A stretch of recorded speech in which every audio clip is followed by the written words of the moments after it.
Quand est-ce qu'on nous choisit pour qui nous sommes vraiment?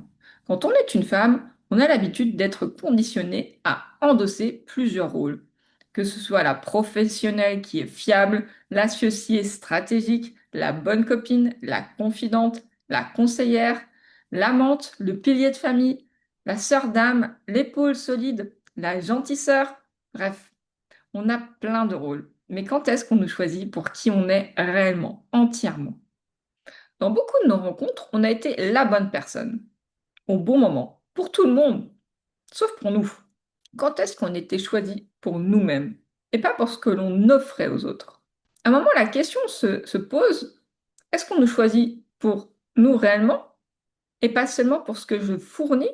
Je suis Cindy, experte en stratégie relationnelle. Vous retrouvez tout cet article, Lumière de femme, être choisie en entier, mais aussi plein d'autres articles pour les femmes, mais aussi pour les hommes, sur le site evol-love.com et sur la chaîne YouTube, au même nom. Être utile, oui. Être réduite, non. La société aime les femmes efficaces, celles qui organisent, celles qui gèrent, celles qui prévoient. Et on a été façonné pour faire tout ça. Prendre une nouvelle, prendre soin des autres. Cette compétence, elle a un prix. On commence à nous percevoir comme une ressource et plus comme une personne dans son intégralité. On nous sollicite, on nous consulte, on s'appuie sur nous.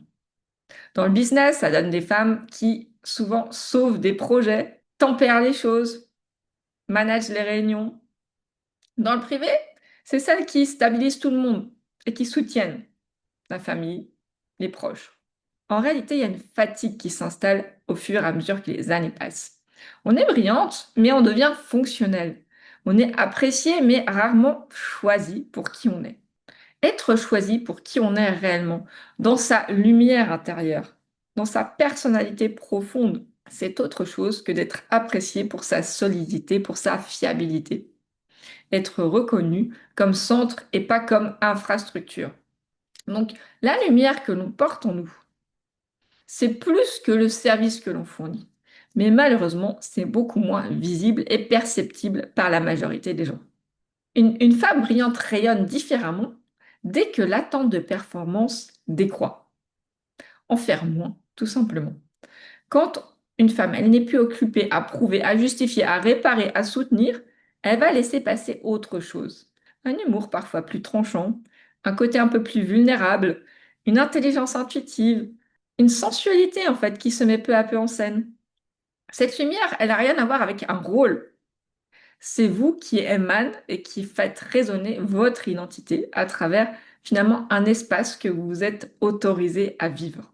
En endossant moins de rôles, vous allez pouvoir en faire plus pour vous, en étant plus vous-même, moins pour les autres, plus pour vous. Et quand vous serez plus vous-même, ça va attirer d'autres regards. Des hommes qui pourront voir qu'en fait, ils ne cherchent pas un bon partenaire de vie au sens logistique, mais une femme dont il y a cette lumière, cette pétillance, cette identité qui transparaît pour elle-même. Ça change complètement sa façon de vivre et le regard et la perception des autres qu'auront sur elle.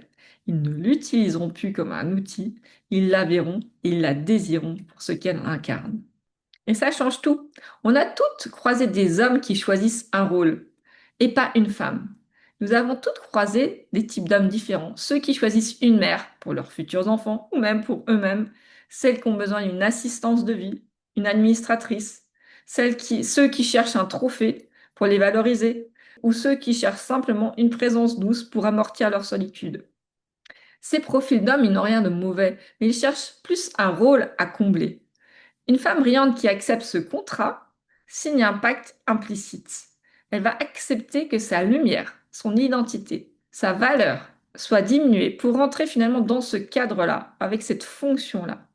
Et ça fonctionne avec le temps, jusqu'à ce que son désir, son besoin d'être elle-même et de faire valoir finalement qui elle incarne vraiment en entier devienne plus fort que ce petit confort de vie. Être choisi pour qui l'on est réellement, pour sa lumière, ça implique une autre exigence.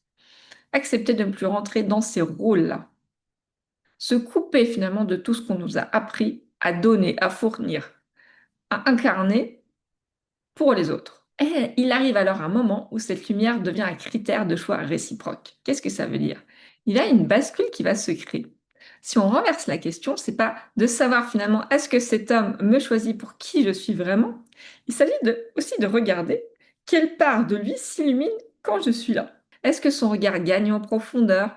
Est-ce qu'il se redresse? Est-ce qu'il est fier? Est-ce que sa respiration, son amplitude s'élargit? Est-ce qu'il me donne ma place réellement? Cette lumière féminine, cette intériorité, cette identité se reconnaît à ce qu'elle déclenche chez lui. Un homme qui va se sentir menacé par notre vibration intérieure va chercher à la contenir, à la réduire, à la diluer. Et un homme qui va se sentir nourri par elle, cette lumière, il va chercher au contraire à la protéger, à l'agrandir, à lui donner plus d'espace. Cette femme brillante qui donne place à sa lumière intérieure pour s'expandre sur l'extérieur. On va observer sa posture, on va la voir différemment, on la respectera plus. Donc, observer sa propre posture pour donner moins aux autres, mais plus à nous-mêmes, pour être plus nous, ça va permettre aux autres de nous reconnaître et de nous respecter pour qui nous sommes et pas ce qu'on fournit. Et ainsi s'autoriser à vivre une relation où cette lumière-là, cette puissance intérieure, elle va pouvoir s'exprimer et rester libre. Refuser peut-être ces liens où on a servi de pilier. Refuser ceux où on a servi de vitrine. Refuser ceux où notre intelligence dérangeait.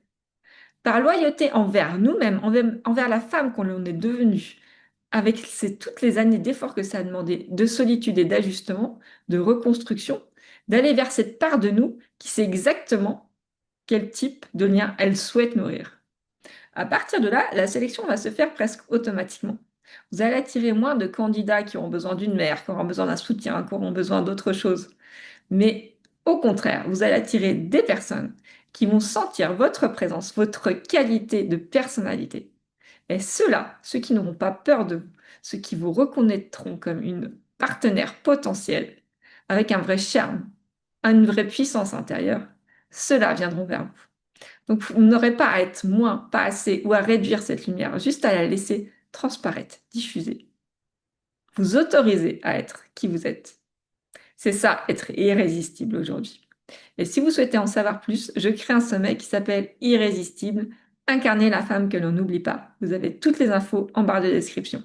On se retrouve bientôt. Ciao!